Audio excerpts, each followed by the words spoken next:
Good evening.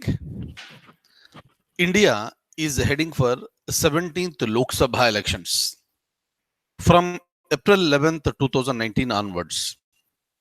So the first phase of election date, and it will be in 7 phases. And finally, counting will take place on May 23rd, 2019. So, but if you look at our election system, the constitution has given enough powers to a body, that is a constitutional body called Election Commission, for conducting free, fair, and impartial elections. And the same Election Commission of 1950 is continuing even today also. So, this is the constitutional authority, and it will conduct six types of elections like president elections, vice president elections, Lok Sabha, Rajya Sabha, state legislative assemblies, and legislative councils. But when it comes to the elections, in fact, so the most attractive elections are the Lok Sabha elections. And second most attractive elections are the state legislative assembly elections. Because these are the two elections where the people of the country and the people of the concerned state will take part in the election, in the voting process directly. So these are the elections that will represent the concept of a democracy. So in a democracy, the people have the right to vote. And in India, when we commenced the constitution, at that time, this the people, the citizens of India, who are not less than 21 years of age, are permitted to vote in the elections. But later, when Sri Rajiv Gandhi was the Prime Minister of India, constitutional amendment took place, and voting age, minimum voting age, has been reduced from 21 to 18. That's the reason why today a citizen of India who is not less than 18 years of age is permitted to vote in the elections. So, but if you look at our election system, the first election took place in the year 1951 and 52. So this was, this first general elections. Since that was the first general election for India, for entire country, that is Lok Sabha elections, and all state legislative election, assembly elections were held simultaneously.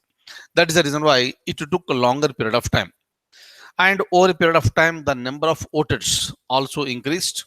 And if you look at the population of India at the time, it was 30 crores. And now, so we are more than 125 crores. So like this, the number of people who are getting registered with respect to voting in the elections, the number is increasing year by year. And this time also, more number of people are going for taking part in the election process. Fine. So now, when it comes to elections, elections initially were conducted in the form of this ballot paper and ballot box. So there used to be ballot paper, and you need to this put a mark on the candidate on ballot paper and fold it and put it in the ballot box. So over a period of time, the technology has increased, and we got the EVMs, electronic voting machines. So but over a period of time, what happened, the Supreme Court also directed the Election Commission to use the concept of VVPATs, voter verifiable paper audit trial. So, right. So most of you have got the experience with this. And in the 17th Lok Sabha elections, for the first time throughout the country, these VVPATs are being used. Kindly remember, VVPAT concept is not new. Since the year 2013, so it is under usage. But in the year 2014, when 16th Lok Sabha elections took place, at the time, in all Lok Sabha constituencies, VVPATs were not used because the number was not sufficient at the time, and the time was so short for the election commission to get the VVPATs. But now, so we are ready, in all 543 Lok Sabha constituencies, that every EVM is this attached to something called VVPAT. So that what will happen, electronically vote will be registered, and we can also look at whether our vote has been franchised correctly or not. So this is the advantage. And when it comes to election commission, randomly it used to select one VVPAT, and it used to go for the this counting process. But over a period of time, so many political parties have started raising objections with respect to EVMs, and also with respect to these VVPATs. That's the reason why many more than 21 political parties have filed the petition in the Supreme Court requesting the Supreme Court to go for minimum 50 percentage of VVPATs must be counted. But election commission said that will be very huge. It's time taking process. But Supreme Court made it very very clear.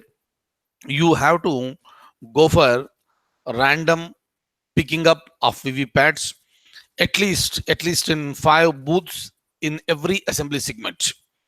Earlier it was just one, now it will be 5. And please remember, this 5 is based on the directions that are given by the Supreme Court. So obviously, so this time the number is going to be increased with respect to counting the VVPATs is concerned.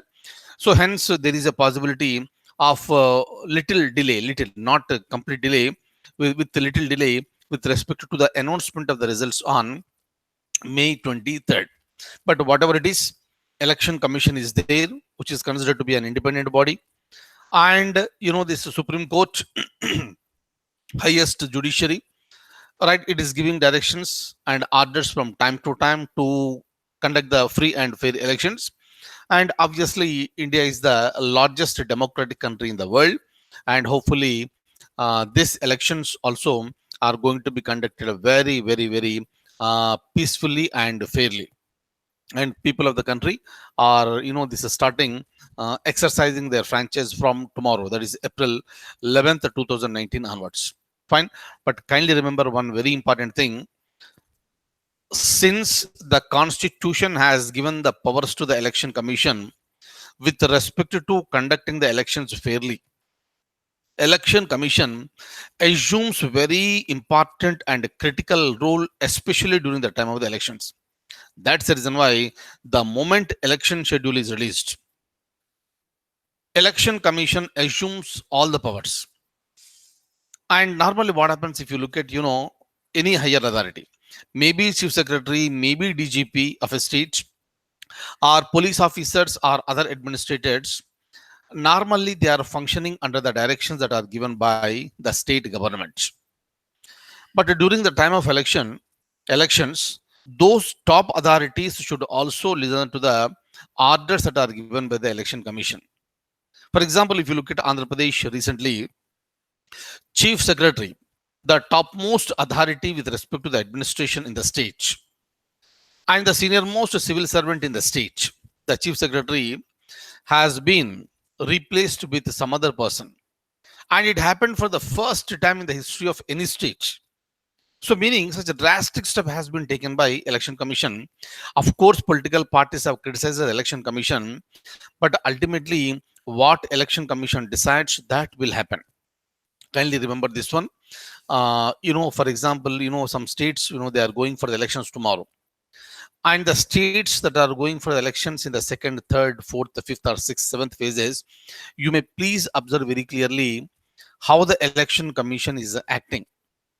Election commission will issue the orders to the state government to transfer a person from one place to the other place, or to keep a person away from political duties till the elections are over. So like this, election commission assumes his responsibilities. The moment election is over, the moment the results are announced, again the state government will come back. And election commission at that time after elections, it will not have any role to play with respect to giving orders for transferring any employee is concerned. But please remember, election commission is a very very very very powerful body at the time of elections. Clear? I told you the example, right? Right, it's not just in Andhra Pradesh here, but in various states it happens.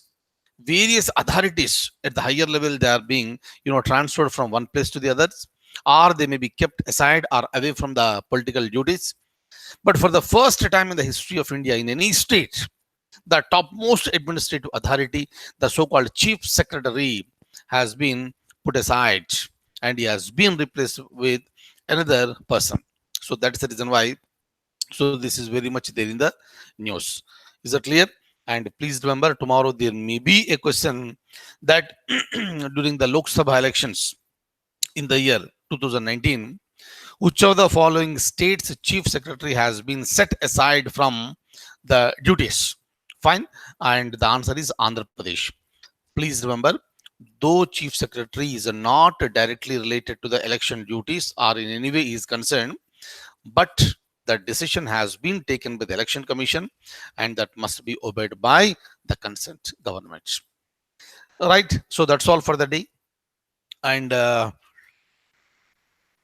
we wish our elections in India for the 17th Lok Sabha to be conducted very peacefully, very fairly, and people will be voting without any fear, right? And the so-called liquor, the so-called money, what we look in the newspaper, they are playing, this. In fact, it's a destructive role. But still, meaning is simple. These lacunae that are present in our system, so they must be removed off. So hopefully, at the earliest, India will be doing that, because otherwise we are looking at the newspapers that huge amounts of money is being seized by the police, crores of rupees, right? And the analysts are saying that, whatever the money that is being seized by police is a very small portion of the amount that is being spent in reality by various political parties. But we are proud to be Indians, and India is the largest democratic country, and we are going for the 17th Lok Sabha elections, and we all wish for a very, very free, fair, peaceful, and impartial elections. So, thank you so much for being with me this evening, and I'll see you in the next class with more current affairs. Good night.